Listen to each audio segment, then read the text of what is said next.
오늘 설교의 제목은 시온에 따라 기뻐하라입니다. 우리 주님의 오심을 기다리는 대림절기입니다. 이때에 우리가 맞은 성탄주일인데요, 우리가 앞뒤 자원분들과 한 번 더 이렇게 고백하겠습니다. 예수님을 기뻐합시다. 또 우리 왕을 기뻐합시다. 아멘. 네, 예수님이 우리 왕이십니다. 그렇죠? 예수님이 정말 우리가 기대하고 소망하는 왕이시라면 우리가 성탄주일에 예수님을 환영하고 기뻐하는 우리들이 되기를 소망합니다. 아멘? 네, 아멘 소리가 사뭇 작은 걸 보면 우리가 참 이렇게 분주하게 살다가 주일에 어느 날 보니까 성탄주일이에요. 그렇죠? 그러다 보니 우리가 주님을 기뻐하고 주님을 환영하고 주님을 소망하는 마음이 참 그렇게 우리 좀 생각만큼 확 이렇게 일어나지 않는 우리의 모습을 보게 됩니다. 오늘 나눌 이 스가랴의 말씀의 시대에도 사실 주님께서 함께 하시는데 사실 그들의 마음속에 그 하나님을 향한 기쁨과 즐거움과 환영의 그 마음이 사라지던 그 황폐한 현실 속에서 하나님은 계속해서 기뻐하라고 말씀하시고 내가 너에게 보낼 왕을 환영하라고 주님 말씀하십니다. 우리가 오늘 이 말씀을 통해서 그 주님을 기뻐하며 환영하며 소망하는 시간이 되기를 소망합니다. 오늘 사진을 하나 보여드리려고 합니다. 제가 AI 제미나이를 통해서 이렇게 얘기했어요. 고레스 칙령과 황폐한 예루살렘으로 돌아온 이스라엘 백성을 만들어줘. 이미지로 그러죠 라고 했더니 이렇게 그려졌습니다. 여러분, 고레스 칙령은 이렇게 생긴 저 원통 모양이 고레스 칙령이에요. 이 뭐냐면 그 철옹성 같은 바벨론 제국이, 저 뒤에 보이는 게 바벨론 궁이거든요. 그 바벨론 궁에 있었던 바벨론 제국이 페르시아에 하루아침에 망하고요, 그리고 나서 페르시아의 왕이 고레스가 세워졌습니다. 고레스가 왕이 되자마자 뭘 했냐면, 그러니까 이 페르시아는 그러니까 이렇게 뭐라 그러죠? 그 민족들을 이렇게 융합하고 포용하는 정책을 썼어요. 그래서 포로로 들어왔던 모든 사람들은 자기의 고국으로 돌아가라라고 했고, 또한 특별히 이스라엘 백성들이 포로로 잡혀온 자들이 이제 너희의 본국으로 돌아가서 하나님의 성전을 짓고 나라를 회복해라 라고 이야기한 것입니다. 그래서 BC 538년에 포로로 잡혀온 사람들 중에서 약 4만 명이 4만 명, 3만 명, 5만 명 얘기하는데 그 어디쯤입니다. 스룹바벨과 함께 예루살렘으로 돌아왔습니다. 예루살렘으로 돌아온 이유가 뭐냐면 BC 586년에 바벨론에 의하여 완전히 회파된 그 무너진 성전을 재건하기 위함이었습니다. 여러분, 성전은 무엇입니까?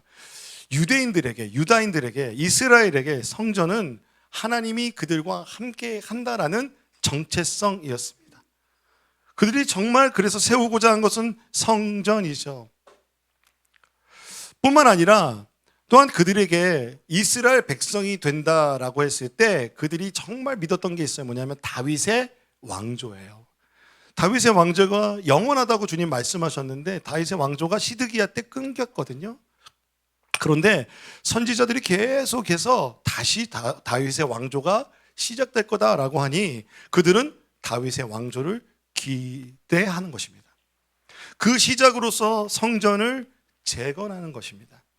자, 여러분, 이 성전 재건과 또한 나라를 회복하는 이 일이 얼마나 멋진 일입니까? 그런데 그들이 이 성전 재건을 위해서 돌아온 사람들이 많았을까요? 적었을까요? 이 4만 명이라는 인구가 많은 수일까 적은 수일까요? 네, 잘 모르겠을 때 한국 사람들은 이제 침묵을 선택하시죠. 여러분, 이렇게 생각해 보세요. 그 바벨론에서도요, 사실 포로로 잡혀갔지만 비교적 자유로운 생활이 보장되어 있었습니다. 자기 재산을 소유할 수 있었고 마음만 먹으면 다니엘처럼 총리가 될 수도 있어요. 주요 요직에 정치적으로도 경제적으로도, 그리고 일반적인 삶 속에서 내가 원하는 걸 다 할 수 있었어요. 그러니 그들이 바벨론에서 살고 있었던 삶은 풍요로운 삶이었습니다. 그 풍요로운 삶을 살던 사람들 중에서 지금 성전을 재건하기 위해서 아까 보여드렸던 그 황폐한 예루살렘으로 다시 온다는 것은 모든 것을 버리고 내가 가지고 있는 모든 소유를 정리하여 예루살렘으로 오는 것입니다. 그 엄청난 꿈과 비전이 있지만 그들이 온다는 것은 약속의 말씀을 마음에 새기고 그리고 그 말씀 안에서 기도하던 사람들, 여호와의 율법의 말씀을 듣고 그리고 또한 선지자들이 예언했던 다시 성전이 회복될 거라고 얘기했던 그 예레미야의 말씀을 마음에 새기고 기도하던 사람들 4만 명입니다. 그 적은 숫자예요. 오기 쉽지 않았죠. 그래서 그들이 온 재화, 모든 성전을 지을 모든 재화를 가지고 BC 538년에 성전 재건을 시작하였지만 주변에서 이것을 시기하는 사람들이 있어서 방해하였습니다. 이 방해는 어느 정도냐면 페르시아 왕에게 고발하여서 이 사람들이 지금 나라를 세워서 반역한다라는 그런 억울한 누명을 씌워서요 그들의 계획을 막았습니다.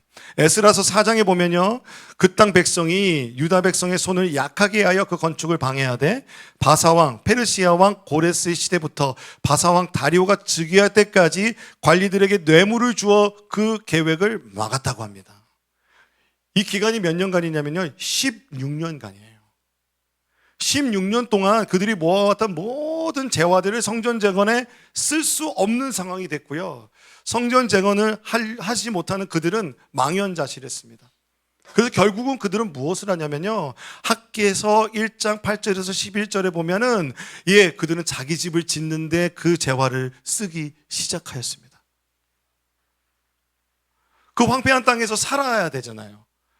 예루살렘에서 살아야 되기 때문에 먹고 사는 문제에 그 모든 재화를 쓰다 보니 그들은 어떻게 됐냐면 하나님께서 주신 비전과 꿈을 잃어버렸습니다. 하나님이 주신 꿈과 비전을 잃어버리면 영적 침체가 오는 것이죠. 그들은 하루하루를 살아가지만 나도 모르게 내 안에 점점 더 영적 침체가 찾아오고 그런 영적 침체 쪽에 살아갈 때 성전 재건은 다시 꿈도 꾸지 못할 바로 그때 하나님께서 학개와 스가랴라는 선지자를 보내셔서 성전을 세울 것을 독려하십니다. 에스라서 5장 1절에 보면 선지자들 곧 학개와 스가랴가 이스라엘의 하나님의 이름으로 유다와 예루살렘에 거주하는 유다 사람들에게 예언하였더니 하나님의 말씀을 전한 것입니다. 먼저 학개라는 사람이 나타나서 예언하기 시작했고요. 그래서 성전이 520년부터 재건되기 시작합니다. 그래서 2년 후에 스가랴가 나타나서 BC 516년 약 4년 동안 성전이 건축될 때까지 예언을 하였습니다. 예언은 무엇입니까? 하나님의 말씀을 대언하는 것입니다. 성전 건축이 멈추어진 상황에서 낙담하여서 오늘 하루를 살기 바쁜 그들이 영적 침체에 있을 때 하나님은 학개를 통해서 뭐라고 말씀하시냐면 이렇게 말씀하십니다. 너희가 애굽에서 나올 때에 내가 너희와 언약한 말과 나의 영이 계속하여 너희 가운데 머물러 있나니 너희는 두려워하지 말지어다. 하나님이 지금 보이는 성전이 지어지지 않았지만 그 이스라엘 백성의 영적 침체 가운데도 함께 계시다는 거예요. 출애굽에서 언약했던 그 언약의 말과 하나님의 영이 그들과 함께 하고 있으니 두려워하지 말라고 합니다. 그래서 너희가 이 성전을 지을 때 너희가 지금 가지고 있는 재화가 보잘것없어서 너희가 짓는 이 성전이 보잘것없어 보일지라도 하나님 말씀하십니다. 이 성전의 나중 영광이 이전 영광보다 크리라. 이전 영광은 무엇일까요? 솔로몬 성전의 영광보다 큰 영광을 하나님께서 나타내시겠다는 겁니다. 그리고 말씀하십니다. 내가 이곳에 평강을 주리라. 만군의 여호와의 말이니라. 이 말씀이 임하자 그들이 힘을 얻어 성전을 재건하기 시작하였습니다. 성전을 막 재건할 때 하나님께서는 스가랴라는 선지자를 통해서 이어서 하나님이 회복하실 나라에 대한 그 환상과 메시아에 대한 예언을 그들에게 쏟아내십니다. 스가랴서가 참 어려운 성경이에요. 그러니까 그 요한계시록 같이 여러 환상들이 나타나는 성경이기 때문에 이해하기 참 힘들지만 우리가 알고 있는 유명한 말씀이 여기 있습니다. 같이 한번 읽어볼까요? 스가랴서 4장 6절에서 7절 말씀입니다. 시작.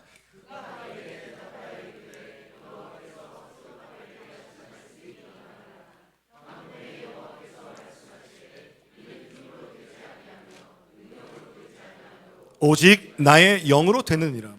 큰 산아 내가 무엇이냐? 내가 수룹바벨 앞에서 평지가 되리라. 그가 머릿돌을 내놓을 때에 무리가 외치기를 은총 은총이 그에게 있을지어다 하리라. 주님 말씀하십니다. 이는 힘으로 되지 아니하고 능력으로 되지 아니하고 오직 영으로 되느니라. 그렇게 그들은 하나님의 말씀을 힘입어 황폐한 예루살렘 땅에서 이제 모든 재화가 다 써버린 상황이지만 성전을 짓고 있습니다. 하나님의 말씀에 순종해서 다시 힘을 얻어 성전을 지어가는 것입니다. 그런데 여러분 여전히 눈에 보이는 상황은 어때요? 초라해요.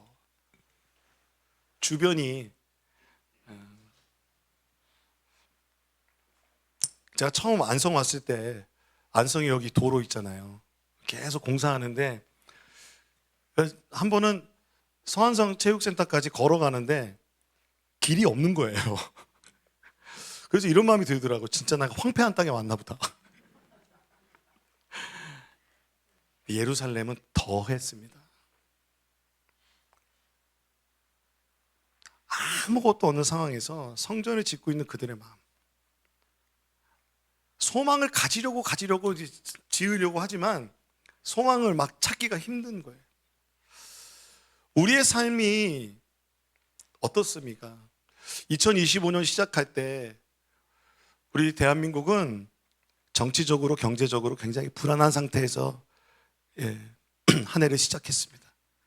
그럼에도 불구하고 올 한 해 우리가 어디 갔죠? 복음 안에 거하는 삶으로 살아가도록 우리가 그 도전을 하고 하루하루를 살았습니다. 하지만 올해 많은 분들이 직장의 문제, 또 가정의 문제, 또 질병의 문제로 참 많은 고난을 겪으셨습니다. 이런 하루하루를 우리가 살아갈 때 우리 안에 내면의 갈등이 있잖아요. 고난이 계속되면 그 영적 침체가 우리 안에 다가올 때 하나님 나라 안에서 야 정말 하나님 나라가 샬롬인가? 하나님 나라는 정말 기쁨인가? 하나님 나라는 정말 소망인가? 내 삶이 지금 풍전등화와 같이 떨리고 하루하루가 살 얼음판 걷듯이 조심조심 한 발을 내딛는 우리의 삶이 이 스가랴 당시에 이 사람들과 비슷하지 않습니까? 그런 그들에게 주님 말씀하신 겁니다. 스가랴서 9장 9절에 이렇게 말씀하십니다. 시온에 따라 크게 기뻐할지어다. 예루살렘에 따라 즐거이 부를지어다. 보라 내 왕이 내게 임하시나니 그는 공의로우시며 구원을 베푸시며 겸손하여서 나귀를 타시나니 나귀의 작은 것 곧 나귀 새끼니라. 주님 말씀하십니다. 너의 상황과 환경이 어떠할지라도 기뻐하라. 즐거워하라. 보라 내 왕이 너희에게 임하시리라. 주님 말씀하셨습니다. 이 말씀을 들은 백성들은 어떤 생각을 했을까요? 아 정말 우리가 이 성전을 지으면 다윗의 왕조가 회복되겠구나. 하나님이 약속하신 그 메시아 왕이 와서 다윗 왕조를 회복하여 성전과 함께 이스라엘이 회복되겠구나라는 꿈을 꾸었을 것입니다. 그런데 여러분 우리가 잘 알듯이 역사 안에서 그런 일은 일어나지 않았습니다. 일어나지 않았죠. 516년 성전이 재건된 후에도 이루어지지 않았어요. 그래서 예수님 당시에도 무엇을 기다렸습니까? 메시아를 기다렸습니다. 예수님을 메시아로 인정하지 않는 유대인들은 아직도 이 메시아를 기다리는 것입니다. 그런데 하나님의 약속은 우리가 알듯이 이 약속이 누구에게서 이루어졌냐면 인간의 몸으로 오신 예수 그리스도를 통해서 이루어졌음을 우리는 알고 있습니다. 그렇죠? 아멘입니까? 스가랴 말씀 그대로 예수님께서 예루살렘 입성하실 때 호산나 호산나 주의 이름으로 오시는 이여 가장 높은 곳에선 하나님께 영광이다 주님께 찬양하는 그 목소리, 그 장면이 예수님께서 그 예루살렘 성에 입성하실 때 이루어졌습니다. 그러므로 이 말씀은 예수님께서 이 말씀을 이루는 메시아이며 하나님 나라의 진정한 왕이시라는 것입니다. 그렇다면 여러분, 시온의 딸 예루살렘의 딸은 누구입니까? 이스라엘 백성을 말하기도 하지만 그 예수님을 맞이하는 교회인 우리들인 줄로 믿습니다. 그래서 시온의 딸 예루살렘의 딸은 교회인 우리들이 예수님을 통해 이루어진 하나님 나라의 백성으로서 주님을 기뻐하며 즐거워하는 그 일인 줄로 믿습니다. 그러므로 오늘 성탄 주일에 우리는 주님을 기뻐해야 합니다. 우리 가운데 오신 주님을 즐거워해야 될 줄로 믿습니다. 우리에게 오신 그 예수님은 어떤 분이십니까? 이 예언된 말씀에 보니까요, 그분은 먼저 공의로우신 분입니다. 공의로우신 하나님. 이 공의롭다는 것은요, 여러분 어떻게 생각하세요? 법정 용어로 보면 올바르게 판결하다, 그렇죠? 공정하게 판결하고 합법적으로 법에 맞게 판단하다라는 것이겠죠. 또한 이 공의롭다는 것은 우리가 생각할 때 도덕적으로 정결하다, 올바로 선을 행한다라는 뜻이 될 수 있을 것 같습니다. 자, 여러분, 정말 공의로운 왕, 우리가 정말 만나봤습니까? 참 생각해보면 공의로운 사람, 공의로운 지도자를 만나기가 쉽지 않은 것 같습니다. 그런데 사실은 이 성경에서 말하고 있는 공의롭다라는 것은요, 히브리어로 차디크라는 건데요, 의인이란 뜻이 있어요. 여러분, 의인은 어떤 사람일까요? 지금 조금 전에 제가 말씀드린 것처럼 그러한 의미를 가진 사람이 의인이라고 우리는 생각합니다. 왜냐하면 우리 대한민국 사람들은 유교와 불교, 그리고 그러한 종교적 개변, 그런 바탕 속에서 살았기 때문에, 그래서 우리도 선행을 굉장히 중요하게 생각합니다. 선을 행하는 사람이 의인이라고 얘기해요. 바리새인도 그랬어요. 바리새인들은 어떤 목표가 있었냐면 내가 이 율법을 다 지키리라 라는 율법을 지키고자 하는 그러한 열심이 있었어요.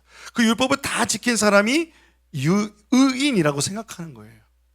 그래서 이 바리새인들은 자신들이 그렇게 율법을 최선을 다해서 지키기 때문에 스스로 의롭다고 여겼어요.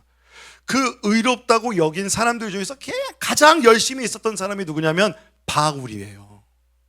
이 사도 바울이요, 그렇게 예수 믿는 사람들을 막 핍박하면서 그렇게 그 열심당원으로서 막 갈 때에 다메섹 도상에서 예수님을 만나고, 그리고 나서 그가 완전히 180도 그 사이의 삶이 바뀝니다.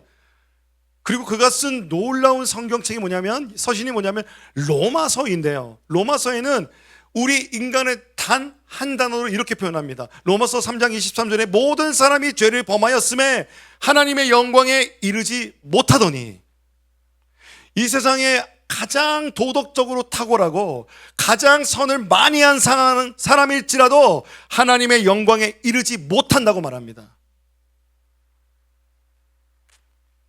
성경이 그렇게 돼 있어요. 저의 말이 아니라요. 의인과 죄인의 기준을 우리 사람의 기준으로 의인으로 악인으로 구분할 수 있습니다. 하지만 완전하시고 거룩하신 그 하나님 앞에 설 때 우리는 모두 다 하나님의 영광에 이르지 못할 죄인입니다.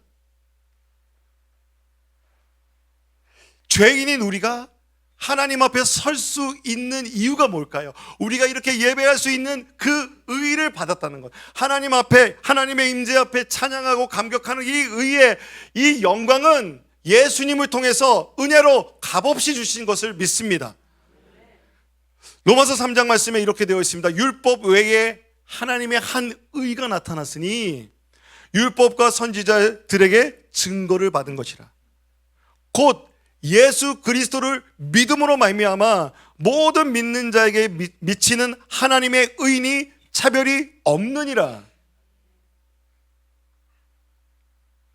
오늘 우리가 어깨 펴고 살 수 있는 이유, 우리가 하나님의 자녀라 말할 수 있는 이유, 하나님의 백성이라 말할 수 있는 이유는 하나님이 약속하신 예수 그리스도께서 십자가에서 모든 물과 피를 쏟으시면서 우리의 죄값을 지불하시고 주님의 그 의를 우리에게 주셨다는 그것을 믿는 것, 그 믿음으로 말미암아 은혜로 주신 줄로 믿습니다. 믿음과 은혜로, 오직 믿음으로, 오직 은혜로 우리는 예수님의 의의 옷을 입은 줄로 믿습니다.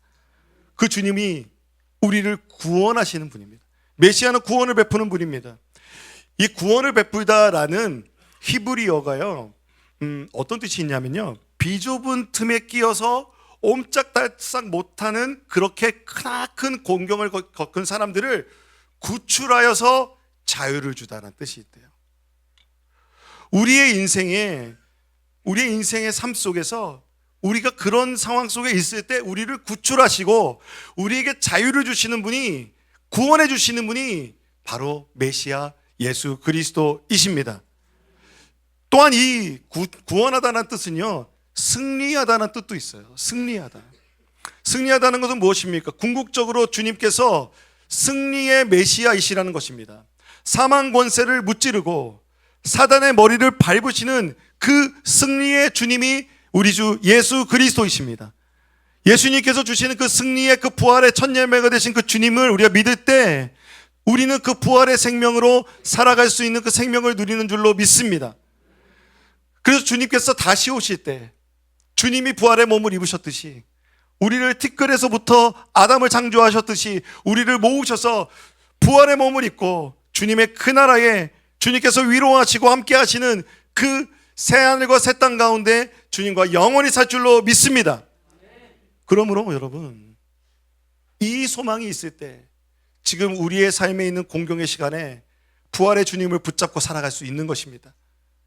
그 부활의 주님의 생명을 붙잡고 위로하시는 주님을 붙잡으면서 버티고 견디고 그 공경 속에서 예수님과 동행하는 우리의 삶이 되기를 소망합니다. 여러분, 이렇게 의의 옷을 주시고 또한 우리에게 승리를 주시는 분이 정말 멋지게 오시면 얼마나 좋겠어요. 그런데 이 하나님이 겸손한 분이래요. 이 겸손하다는 말은 스스로 낮추다라는 뜻도 있는데, 사실은 더 엄밀하게 여기서 쓰였던 단어는 비천하다, 고난을 당하다라는 뜻이 있다고 합니다. 하늘 보좌를 버리고 이 땅에 오신 주님은 가장 낮은 모습으로 오셨어요.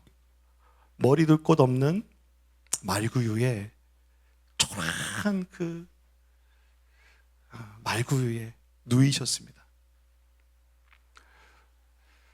뿐만 아니라 유대인들이 인정하지도 않고 비천하게 여기는 나사렛이라는 동네에서 자라나셔서 나사렛 예수라고도 놀림 받으셨습니다. 그렇게 동족들에게 수모와 비교와 멸시와 천대를 받으셨습니다.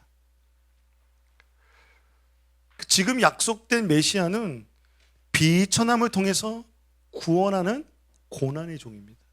이사야서는 뭐라고 말하냐면요, 그는 주 앞에서 자라나기를 연한 순 같고 마른 땅에서 나온 뿌리 같아서 고운 모양도 없고 풍채도 없은즉 우리가 보기에 흠모할 만한 것이, 아름다운 것이 없도다. 제가 이 말씀을 근거로 또 한 번 사진을 만들어 달라고 그랬어요.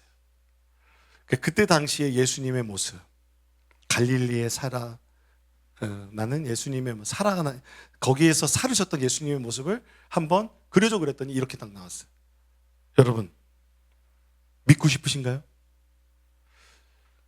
어떤 마음이 드십니까? 저는 목사로서 이 앞에 설 때 최대한 말끔하게 서려고 합니다. 근데 여러분, 만약에 제가 이 예수님의 모습으로 이 앞에 선다면, 이 초라 모습으로 선다면 여러분, 제 설교를 들으시겠습니까? 근데 예수님은 저 모습으로 누구에게, 그 동네에서 언제나 볼 수 있는 동네 형, 삼촌, 아저씨로 오셨어요. 그런데 여러분, 당시에 그 왕들은요, 최고의 것으로 꾸며서, 그리고 승리하고 돌아오면 최고의 멋진 말을 타고 퍼레이드를 하는 것이었습니다. 애굽의 왕이 전쟁에 져도요, 이렇게 멋진 말을 타고 들어오면서 내가 승리했다고 거짓말을 하기도 했다고 합니다. 그런데 여러분, 오늘 스가랴가 예언한 메시아는 나귀를 타는 분입니다. 아까 그분, 나귀 중에서도 어미 나귀가 아니라, 지금 AI가 참 감사한 게 그 어린 나귀에게 예수님이 타라고 그랬는데 그것까지는 표현 못한 것 같아요. 예. 나귀 새끼에 타신 예수님이 어미 나귀와 함께 들어가는 거예요. 이 말씀이 그대로 이루어졌어요. 왜요? 예수님은 우리의 비천한 자리에 오시는 분이기 때문에 이 나귀 타고 입성하는 예수님이 그 말씀 그대로 이루어졌습니다. 사진 내려주셔도 되겠습니다. 여러분, 다시 스가랴 시대로 돌아가 보겠습니다. 포로 귀환한 백성들이 바벨론과 페르시아의 위대한 군대들의 모습과 화려한 건물과 신전들을 다 기억하고 있을 것입니다. 자신들이 포기하고 왔던 그 넓은 집, 자신들이 포기하고 왔던 그 풍성한 풍요로운 그 삶 속에서 이제 그 아무것도 없는 것에 그들이 생각하고 소원하는 성전의 모습, 그 다윗의 왕권이 세워진다는 그 기대가, 하나님께서 우리가 하나님 앞에 막 소원하면서 그 지금 성전을 지어갔지만 사실 이루어진 말씀으로 보면은, 여러분, 유대인들이 그러니 예수님을 인정했겠습니까? 그 마음과 달랐던 거예요. 더 강력한 왕권의 메시아 왕이 나타나서 이 페르시아와 바벨론을 무너뜨리기를 원하는 것이죠. 그런데 스가랴에서 예언된 메시아의 모습은 흠모할 것이 아무것도 없는, 아름다운 것이 아무것도 없는, 그냥 무기력해 보이는 사람, 나사렛 예수, 우리와 같은 땀냄새가 나는 예수님. 그 예수님은 가룟 유다의 은 20세겔에 팔려서 신문당하시고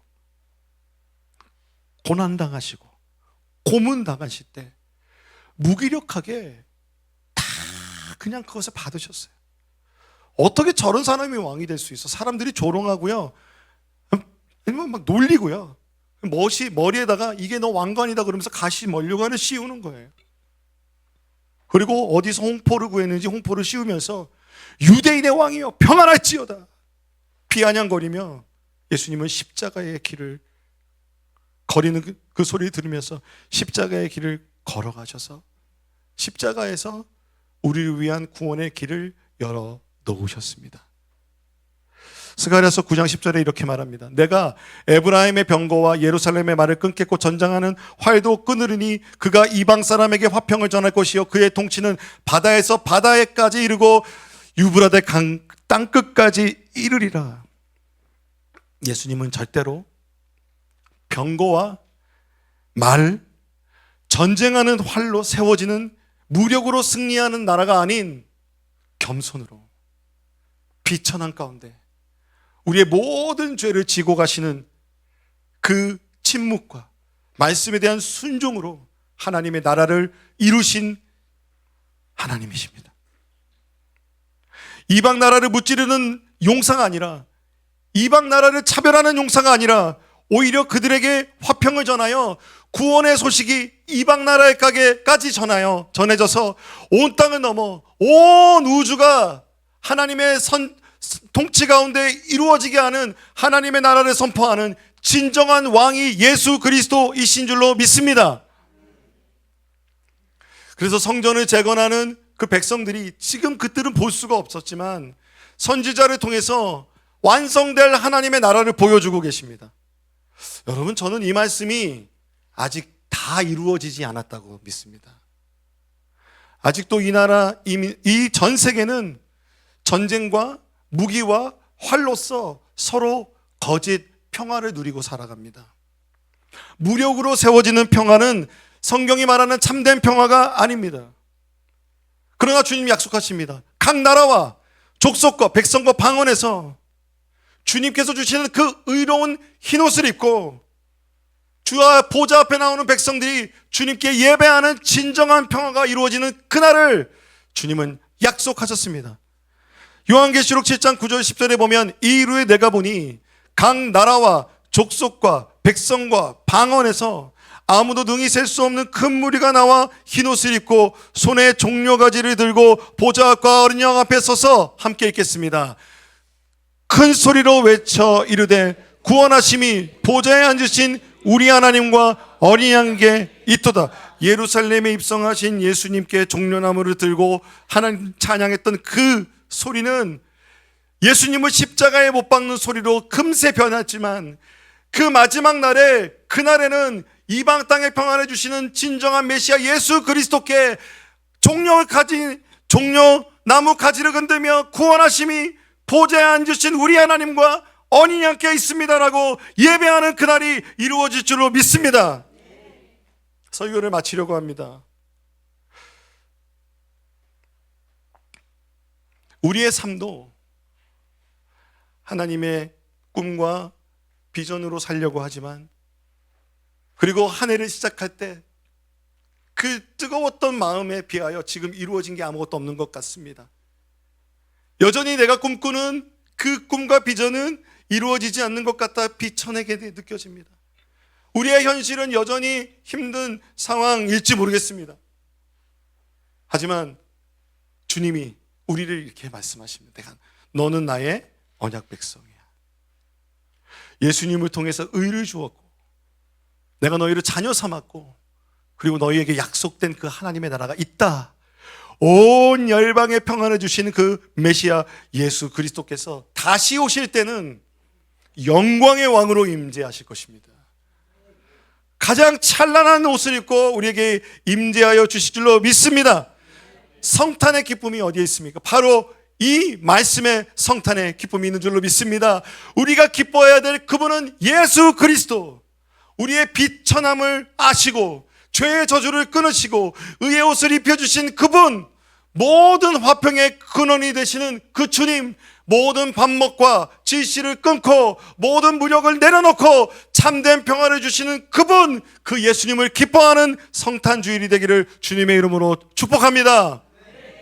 요한계시록 21장, 그때 우리는 신부와 같이 아름다운 옷을 입고 단장하여 주님의 교회로 주님을 맞이할 것입니다. 저는 이런 상상을 해봅니다. 우리가 지금 입은 옷들, 어떤 사람은 좀 좋은 옷 입고 어떤 사람은 좀 저희 아내도 10,000원짜리 옷, 어디서 그렇게 이쁜 것을 고르는지 모르겠어요. 이쁜 옷을 좀 이렇게 잘못한 것 같은데, 잘못 얘기한 것 같아요. 제가 좋은 옷 사다 입히겠습니다. 그런데요, 여러분, 주님이 우리를 보실 때는, 여러분 볼 때 여러분에게 신부의 옷을 입고 계신 거예요. 의의 옷을 입고 계신 거예요. 그러니 여러분, 주님의 의로 하나님의 자녀로 당당하게 살아갑시다. 주님께서 그래서 그때 그날에 여러분의 눈물 씻어 주실 거예요. 다시 밤이 없고 다시 눈물도 없는 그날, 우리가 더 큰 기쁨으로 예수님을 맞이하며 예배하는 그날을 사모합니다. 할렐루야. 그 하나님의 나라를 오늘도 경험하고 살아가는 여러분 되시기를 주님의 이름으로 축원합니다. 이 시간 우리가 함께 그래서 그 주님께 우리의 찬양과 경배를 드리고 싶습니다. 주님이 우리 왕이십니다. 우리가 그 주님을 기뻐해야 될 줄로 믿습니다. 예, 왕이 나셨다라는 찬양으로 우리 함께 찬양하겠습니다.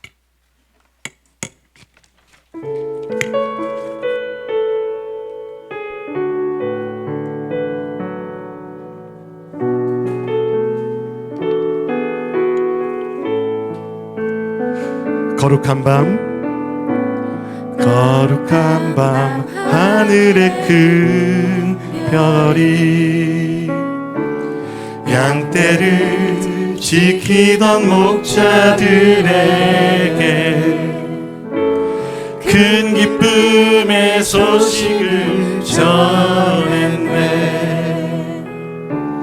온 세상 알도록 작은 마을 베들레헴, 작은 마을 베들레헴에서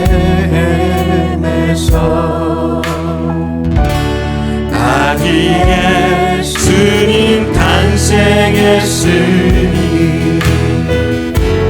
가장 큰 왕이 나셨다네. 예수는 만왕의 왕이 나셨다. 이 땅을 구원하실 왕, 마음에 서느라 기뻐하라. 우리의 왕이 나셨다. 그의 강한 능력의 손길, 병든 자 가난한 자들에게 구원의 소망을 주시네. 그분은 평강의 온 세상 통치할 메시아, 온 세상 통치할 메시아. 예수님 주께